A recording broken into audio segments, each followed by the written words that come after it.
Il reste 2-3 éléments à montrer au niveau de la gestion des coupes.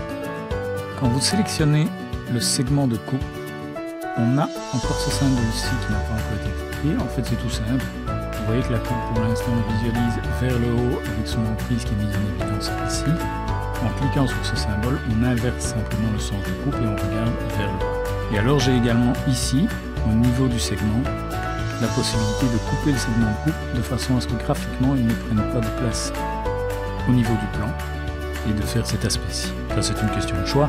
Si on veut rejoindre les deux segments, il suffira de cliquer de nouveau sur le petit symbole qui lui restera toujours présent. Alors, on a encore la possibilité de faire deux autres choses.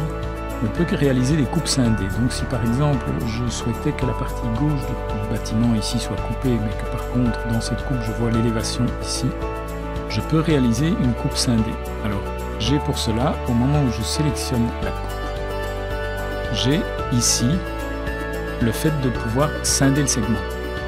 Quand je clique là-dessus, mon curseur se transforme en couteau et je vais venir cliquer sur le trait de coupe à un endroit.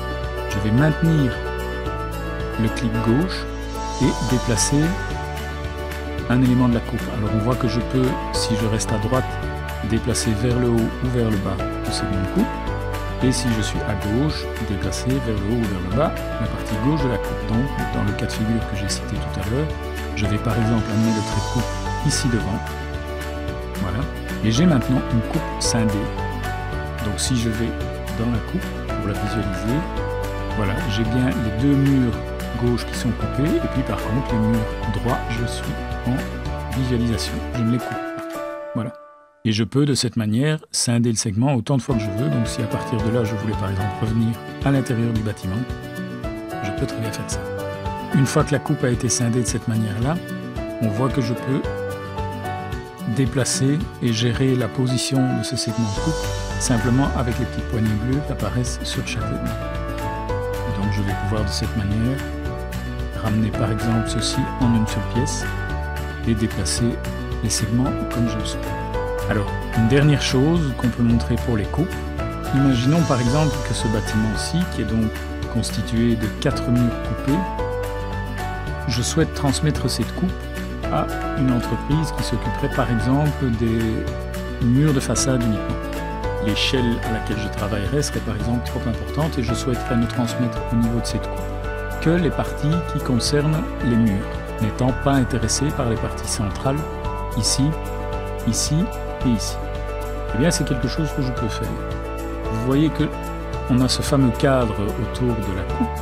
Ce cadre, je le rappelle, correspond à l'encombrement droite-gauche, l'encombrement arrière et également ici l'encombrement supérieur et inférieur. Eh bien, quand je regarde cette coupe, je peux, en sélectionnant ce cadre, donc gérer de la manière suivante, comme on a déjà montré, gérer cet encombrement, mais j'ai aussi des nouveaux petits symboles qui apparaissent ici. Alors j'en ai deux sur la ligne supérieure, j'en ai deux à droite, deux en dessous, deux à gauche. Que font-ils ces petits éléments? Quand je clique dessus, ma coupe est divisée et il ne va en garder qu'une seule partie. Je peux à ce moment-là, chaque partie peut être gérée indépendamment. Et donc on voit que je pourrais par exemple venir ici pour dire voilà, moi je voudrais voir la deuxième façade, ici, et je peux à nouveau couper cette partie-ci pour ne montrer que la deuxième façade. Je vais déplacer celle-ci pour voir la troisième façade. Je refais ceci et j'ai les 4 façades. Voilà. Donc je peux indépendamment gérer l'emprise de chaque vue et je peux également déplacer mes éléments de manière à les mettre plus proches les uns des autres. Voilà, ça me permettrait par exemple d'avoir ici une coupe qui va me montrer les 4 façades mais sans autres éléments intéressants. Si je désire revenir à une vue globale, eh bien je peux simplement, si par exemple je veux rejoindre ces deux parties ici, il suffira de prendre une des boules bleues et de la redéplacer sur la précédente. Voilà, et à ce moment-là, je récupère une seule zone pour ces deux-là. Et donc de la même manière, si je veux tout récupérer, je vais simplement les ramener toutes les unes sur les autres. Voilà. Alors, On a vu qu'on pouvait faire cette séparation de cette manière-là pour couper verticalement.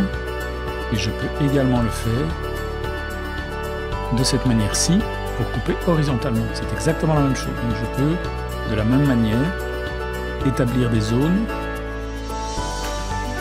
autant que l'on veut au niveau des coupes, mais de manière cette fois-ci horizontale.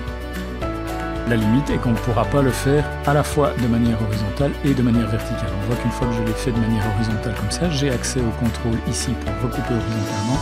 Je n'ai pas accès au contrôle vertical ici, donc il faudra faire le choix de la division horizontale ou verticale.